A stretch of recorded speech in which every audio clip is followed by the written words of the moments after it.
શું તમને એવું લાગે છે કે તમે હંમેશા થાકેલા મહેસૂસ કરતા હો છો અને કેન્દ્રિત કરવામાં મુશ્કેલ થાય છે? શાયદ તમે બર્નઆઉટનો અનુભવ કરી રહ્યા છો. તમે સદાય ડ્રેન્ડ મહેસૂસ કરો છો. જે સબ્જેક્ટ્સ તમને પહેલાં ગમી જતા હતા એ હવે બોરિંગ લાગે છે. તમને નાના મોટી વાતો પર ગુસ્સો આવે છે અને ફ્રસ્ટ્રેશન વધી ગયું છે. અભ્યાસ કરીને પણ તમને યાદશક્તિમાં મુશ્કેલી થાય છે. તમે મિત્રો સાથે વાતો કરવાને બદલે એકલા રહેવાનું પસંદ કરો છો. તમારું બ્રેન ઓવરલોડ લાગે છે, જેથી ધ્યાન કેન્દ્રિત કરવામાં મુશ્કેલી થાય છે. બર્નઆઉટમાંથી રિકવર કરવા માટે આ નાની નાની ચીજોથી સ્ટાર્ટ કરો.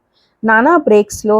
તમારું મન તાજું રાખવા માટે આપણી ઊંઘ પૂરી કરવાનું આપણને બેહદ ઇમ્પોર્ટન્ટ છે. આપણે ધ્યાન રાખવું પડે કે આપણા બ્રેનને પણ ફંક્શન કરવા માટે ઊંઘ બરાબર જોઈતી હોય છે.